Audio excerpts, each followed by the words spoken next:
ॐ योऽन्तः प्रविश्य मम वाचमिमां प्रसुप्तां सञ्जीवयत्यखिलशक्तिधरस्वधाम्ना अन्यास्तहस्तचरणश्रवणत्वगादीन् प्राणान् नमो भगवते पुरुषाय तुभ्यं। नमस्कार मित्रों, मैं आचार्य अन्नपूर्णानंद स्वागत करता हूँ पुनः आपका एक बार अपने यूट्यूब चैनल पर। मित्रों, आजकल हम वर्तमान में जैसे कार्तिक मास महात्म्य की कथा सुन रहे हैं। कल की कथा में आपने जो है श्रद्धा पूर्वक प्रेम पूर्वक जो है कथा में श्रवण किया कि भगवान सत्यभामा ने जब भगवान श्री कृष्ण से पूछा, अपने पूर्व जन्म के वर्णन के लिए पूछा कि मैं ही आपको जो है पत्नी रूप में अपनी पट रानियों में मैं ही आपको अत्यंत प्रिय क्यों हूँ। तो भगवान ने सत्यभामा के पूर्व जन्म का चरित्र सुनाया। और तत्पश्चात जो है जब सत्यभामा ने अपने चरित्र सुना तो भगवान ने सत्यभामा को बताया कि तुम पूर्व में गुणवती नाम की स्त्री थी और तुमने जो है पूरे नियम संयम पूर्वक जो है कार्तिक मास महात्म्य का पालन किया और समस्त जीवन भर आपने जो है भगवान नारायण का अपने प्रेम पूर्वक जो है अपने श्रद्धा भक्ति पूर्वक आपने भगवान नारायण का सुमिरन किया। तत्पश्चात आपकी तपस्या से प्रसन्न होकर के आप मुझे पत्नी रूप में प्राप्त हुई हो, इसलिए आप मुझे प्रिय हो।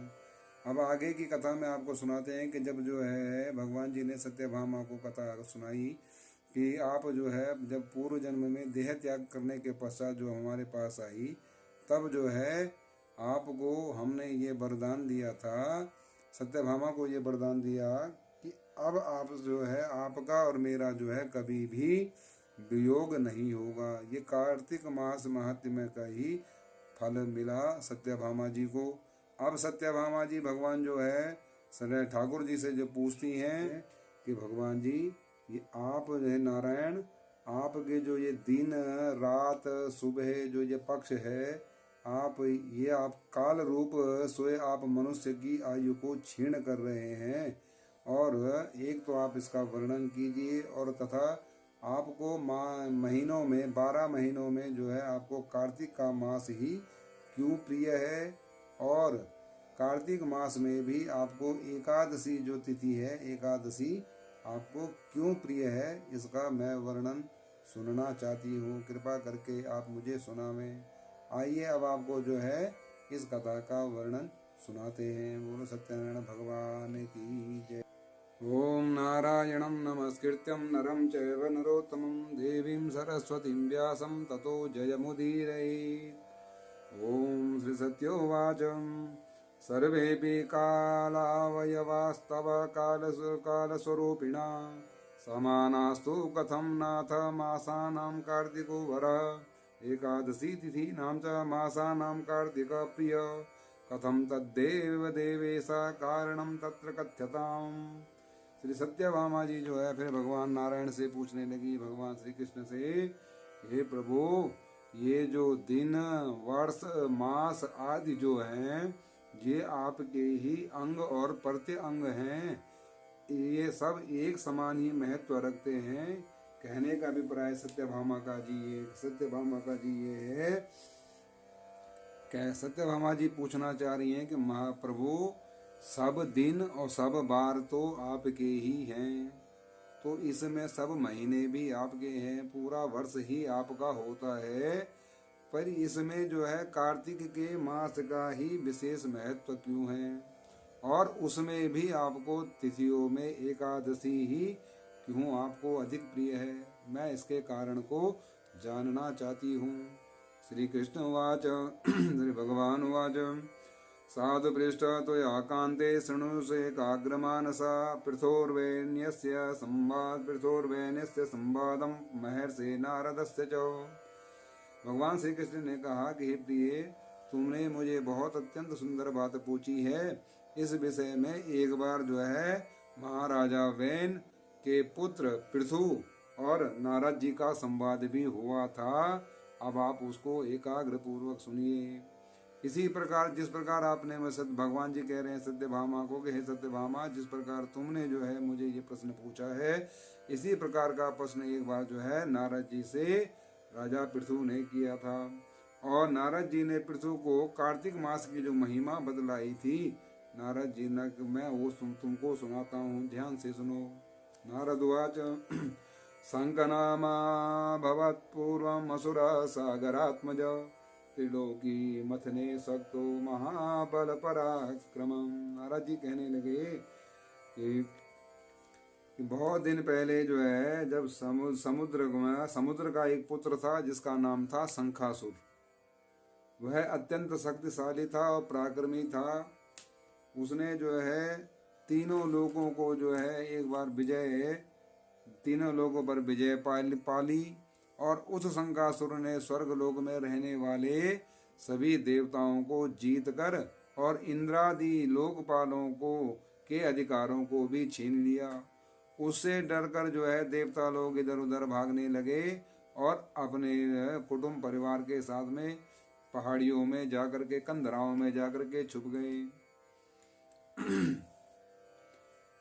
जब उससे इस प्रकार जो है भयभीत देवता लोग अपनी जान बचाने को भागे, तब जो है जब सब देवगण कंदराओं में जाकर के छुप गए तो राक्षस सोचने लगा कि यद्यपि मैंने सब देवताओं को जीत लिया है और उनका अधिकार भी मैंने छीन लिया है, तो भी ये लोग बलवान ही ज्ञात होते हैं, क्योंकि ये छुप गए हैं, मुझे दिख नहीं रहे हैं। इसका क्या कारण है? उसने फिर जो है ध्यान लगाया और उसको ज्ञात हुआ, उसको अनुभव हुआ, आभास हुआ कि ये सब देवता लोग जो है वेद मंत्रों से बलवान होते हैं और उनके वेदों को हर लेने से ये स्वतः बलहीन ही हो जाएंगे। तो कह रहे हैं नारद जी, वो शंखासुर ने जो है देवताओं के वेद मंत्रों को, वेदों को जो है हरण करने के उद्देश्य से समस्त समुद्र में जा घुसा।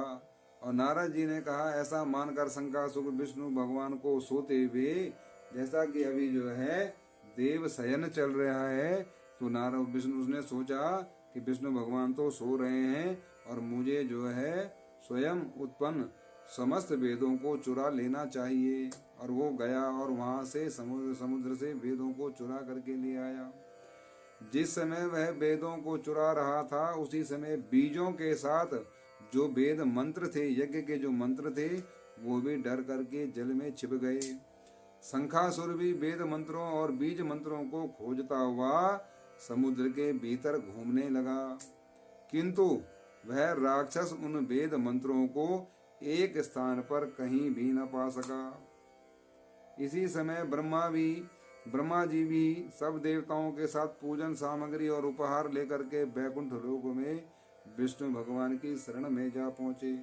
श्री विष्णु भगवान को गाढ़ निद्रा से जगाने के लिए गाने बजाने तथा धूप गंधादिकों से बारंबार पूजा करने लगे।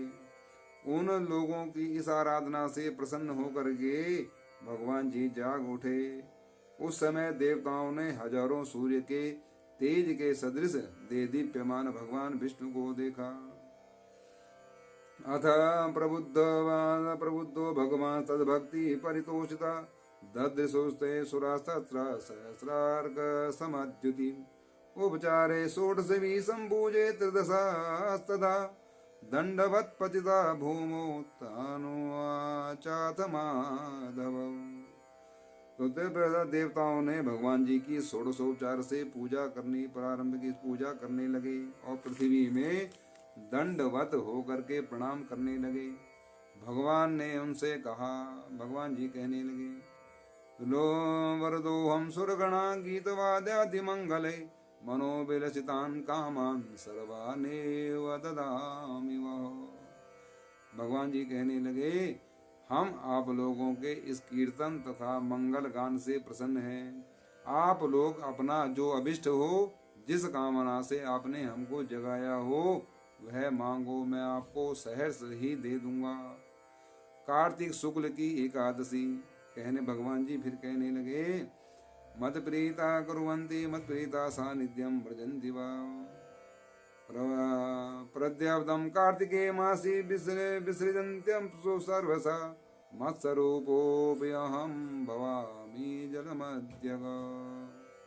भगवान जी कहने लगे, कार्तिक शुक्ल की एकादशी पर्यंत प्रातः काल में जो भी सज्जन जो है तुम लोगों के समान कीर्तन और मंगल करेंगे वे हमारे अति प्रिय होंगे और शरीर त्याग करने पर वैकुंठ को सीधा ही आएंगे। और यह जो पाद्य अर्घ्य आचमन जो तुमने षोडशोपचार और जो पूजन किया है जल आदि सामग्री आप लोग हमारे लिए लाए हैं वे सब आपको जो है अनंत गुण वाली हो करके आप लोगों को आनंदित करेंगी।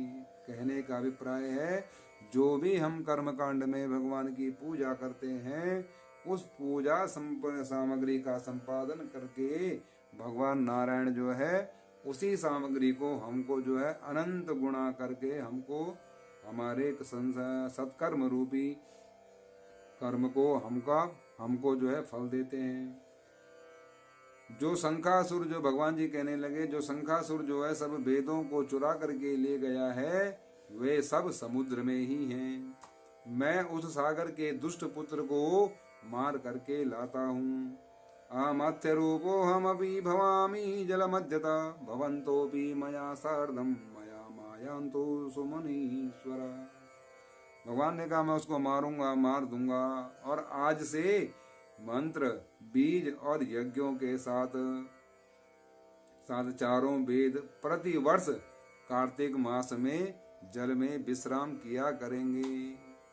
चाहे तो इसलिए जो हमारे यहाँ जो है चातुर्मास में जो है चातुर्मास की जो ये व्यवस्था बताई गई है इसीलिए बताई गई है कि चातुर्मास में वेदों का अध्ययन जो है समुद्र में वेदों का जो निवास स्थान होता है वो समुद्र में ही रहता है। और भगवान कहने लगे अब मैं जो है मत्स्य रूप धरो हम अपी मैं जो है मत्स्य रूप को धारण करके समुद्र में जाता हूँ और आप लोग भी सब ऋषियों को लेकर के हमारे साथ आवे। इस लोक के जो प्राणी कार्तिक में नित्य प्रातः काल में स्नान करेंगे वे यज्ञ के अंत में अवभृत स्नान के पुण्य फल भागी होंगे। जो मनुष्य कार्तिक में स्नान और व्रत किया करेंगे तो भगवान जी जो है फिर कहने लगे उन देवताओं से हे इंद्र लो हे कार्तिक व्रतम सम्यक कुर्वन्ति मनुजा सदा ते देहांते त्वया सक्रा प्राप्य मध्ववं तदा। तो भगवान जी इंद्र को कहने लगे हे इंद्र जो लोग कार्तिक मास में प्रातः काल स्नान करें और भजन कीर्तन करें तुम उन लोगों के प्राणांत होने पर सीधे ही मेरे धाम को पहुंचा देना।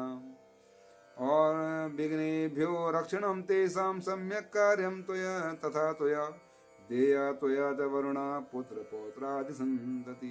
हे देवेंद्र मेरी आज्ञा है कि उन प्राणियों की सब विपत्तियों से आप रक्षा करो।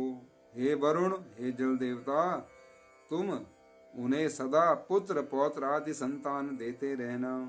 हे धनाधिप कुबेर धन वृद्धिर्धनाध्यक्ष त्वया कार्या ममाज्ञया मम रूपधरा साक्षात जीवन मुक्तो भवेद्यतः। हे धनाधिप कुबेर मेरी आज्ञा के अनुसार तुम उनका धन धान्य आदि बढ़ाते रहना क्योंकि इस प्रकार का आचरण करने वाला प्राणी हमारा रूप धारण करके जीवन मुक्त हो जाया करता है। बोलो सत्यनारायण भगवान की जय। जन्म मरणाद्येना कृतम् एतद् व्रतोत्तमं यथोक्त विधिना सम्यक् समान्यो भवतामपि। जन्म से लेकर के मरण पर्यंत विधि पूर्वक जिसने यह उत्तम व्रत कर लिया है कार्तिक मास का स्नान कर लिया कार्तिक का संपूर्ण पालन कर लिया वह आप लोगों का भी पूजनीय है। आप लोगों ने मुझे कार्तिक शुक्ल एकादशी को जगाया है। तेषामपि मगधे नमो एकादश्यां यदस्साहं भवति प्रतिबोधितो उत्तनतेश्चेषा तिथिर्मान्या सातीव प्रीतिदा मम। आप लोगों ने मुझे जो है कार्तिक शुक्ल पक्ष की एकादशी को जगाया है इस एकादशी का नाम देवोठनी एकादशी होगी देव प्रबोधनी एकादशी होगी जो हमको अत्यंत प्रिय होगी। हे देवताओं ये देवता लोगों व्रतद्वयं सम्यगिदं नरे कृतं सानिध्यकृन्मे तदास्ति नान्यानि तीर्थानि तपांसि यज्ञ स्वर्लोकदास्ते न यथा सुरोत्तमम्। ये दोनों व्रत विधि पूर्वक करने से प्राणी मेरे समीप पहुँचते हैं। इस प्रकार का न कोई तीर्थ है, न कोई व्रत है, न कोई यज्ञ ही है जो स्वर्ग दे सके। बोलो श्री सत्यनारायण भगवान की जय। श्रीमन नारायण नारायण।